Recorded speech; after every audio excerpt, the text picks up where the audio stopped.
sources of radiation that everybody is exposed to comes from either natural or man-made. The natural includes terrestrial radiation. That's radiation that emanates from the Earth itself. It could be from buildings, the water. And then you have cosmic radiation. That's coming from the atmosphere. Then you have the medical radiation, which more people are probably familiar with. They understand that if they go to a hospital to get a chest x-ray, a GI series, perhaps a nuclear medical procedure, radiotherapy, they're going to be exposed to radiation at that point. But the reality is you're getting natural background constantly.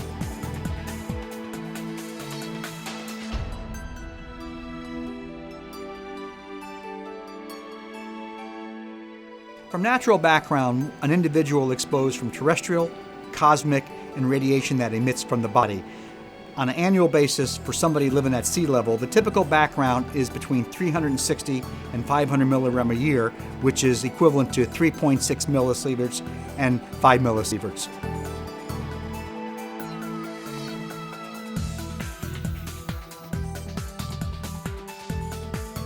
Interestingly enough, there is no such definition of what is safe radiation. That is a determination that each individual has to make for themselves. It's a risk basis. For example, members of the general population working around an area, walking into a hospital, are allowed to pick up 100 millirem in a year. A pregnant female, for instance, is allowed to pick up 500 millirem while she is working around radioactive material or in an X-ray generating facility such as a hospital. A nuclear plant worker or any other occupational worker is allowed to pick up 5,000 millirem in a year.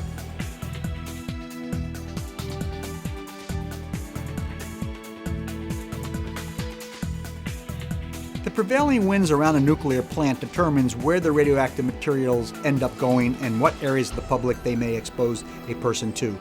For example, in Fukushima in Japan, the evacuation zone has been put out 12 to 15 miles. That's not mandatory. There are people still living in that area. We know that there are iodine, cesium, cobalt being currently released to the atmosphere, which means the prevailing winds will take this material to those areas where people live.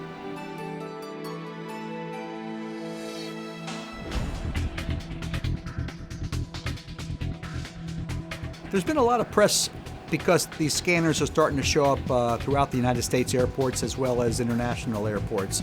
And there's been a lot of question of how much exposure an individual is being exposed to by going through this unit. The amount of radiation that is occurring at that time is very small. It would take multiple entries through that unit to even come up with an immeasurable exposure.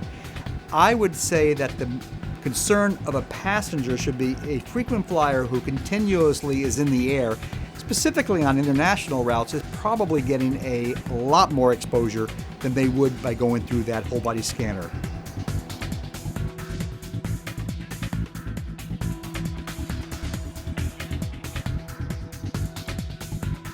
There are three fundamental ways to reduce the exposure you have to either an X-ray machine or to radioactive material. It comes down to time, distance, and shielding.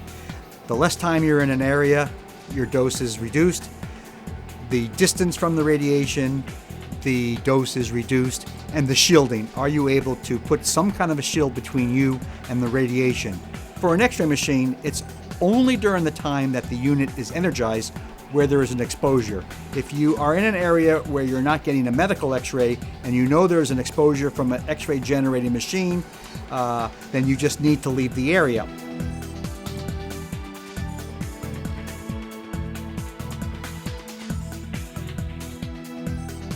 A good example on a dose rate, if you were in an area where there was 20 millirem per hour and you were there for 2 hours, your cumulative dose would then be 40 millirem. Now, internationally, they use the unit of the millisievert. So 20 millirem per hour is 0.2 millisieverts per hour, thus resulting in a cumulative dose of 0.40 millisieverts.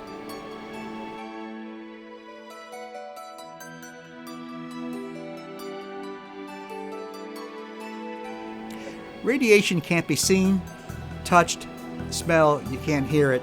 So the only way an individual would know whether or not they were exposed to radiation is to have a personal dosimeter. For example, radiation exposure is cumulative. Once the body is exposed to radiation, there is a very small amount of repair, but over time, continual exposure is going to accumulate. Again, the person would like to have that information.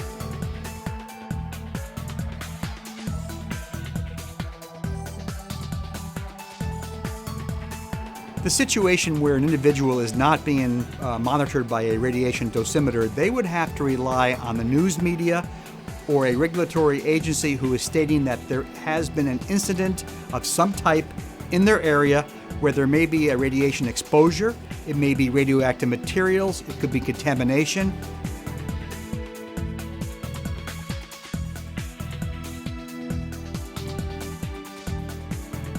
If you are wearing a personal dosimeter, it will give the entire family peace of mind for a situation that may arise, such as an incident at a nuclear plant that you may live around, a dirty bomb that could occur in the area that you happen to live in or be working in or driving through, and if a situation such as a transportation accident, perhaps radioactive material is being transported via cargo, via train, via truck.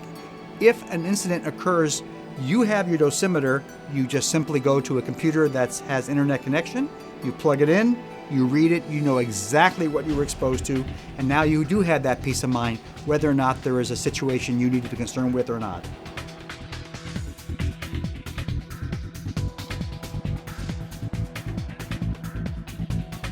Radiation reports show the exposure a person is receiving on the current time that the badge was worn.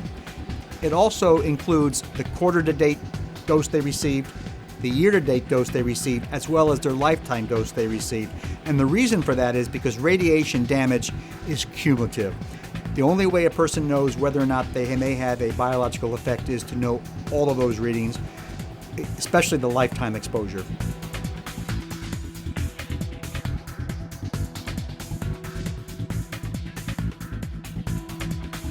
Instadose is a technology called direct ion storage. It looks like a simple flash drive. It simply records the amount of radiation exposure the individual is receiving for the entire time they're wearing it. That dose does not go away, as I mentioned. Radiation damage is cumulative. This is a cumulative device.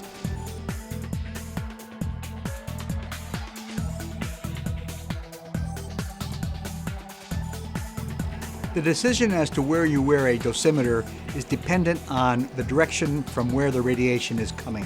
For example, an X-ray technician doing a fluoroscopic exam, the radiation is coming from underneath a table that the patient is laying on. So typically the person would take the dosimeter and they would put it on their collar. If a member of the general public wanted to wear a dosimeter, they typically could wear it on a pocket. They could simply put it in a pocket. They could even put it in their purse, briefcase, or backpack because the radiation will penetrate.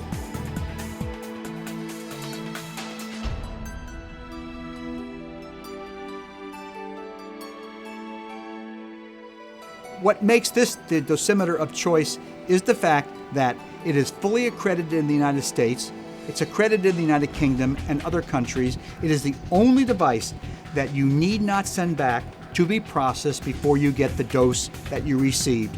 You simply wear it, plug it in, get your dose, and never have to worry about sending it back to get your exposure. That is the primary benefit of the Instadose dosimeter.